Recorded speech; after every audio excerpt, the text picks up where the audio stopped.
What's going on, guys? It's Michael Gascon. We are going to make some more Team MG videos, and one of the things that we've been asked a lot is, hey, what do I do with a horse that doesn't want to be caught? Now, there's some horses out there, believe it or not, that you shake a bucket of cookies at or some feed at, and they just don't come running. They are not excited. They prefer their freedom to cookies. So there's a couple of things, especially when you have these hotter horses, you know, your Pasos, your Arabians, anything that wants to go. A lot of times they're not going to be that so food motivated that they're willing to give up their playtime, their runaround time for food. So what do? Number one, we're talking about a big open pasture, a big place. When you do catch them, even if it's difficult, even if it takes 2 or 3 people, when you catch them, one of the things that we like to do is automatically we catch them and we tie them up and feed them. I've seen horses that aren't purchasable, that don't like to be caught, that don't like to be around people, that have happened to them 2 or 3 times in a row. You know, 2 or 3 days in a row or 2 or 3 catches in a row, that horse, when you open the gate, will want to be there. So they might not be food motivated enough to come running to a bucket, but when they know that they're going to get caught and put the food, it's a different story.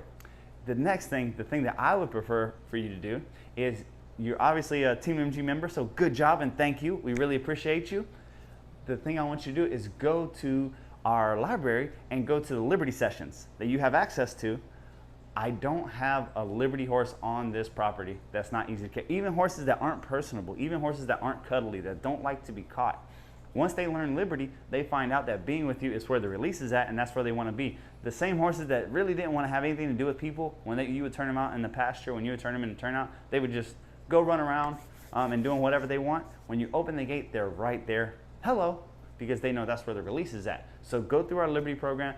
If you use those 2 approaches on horses in a big field, and the next thing I want to touch base on, if you just got a new horse, remember, if you have a new horse, fill them out. Work with them a few days, get to know them a couple days before you just turn them out in a big field. A lot of times people will go buy a brand new horse and put them in a big field, and when you go looking for them, they have stranger danger. I don't know you, so they just keep trying to get away from you.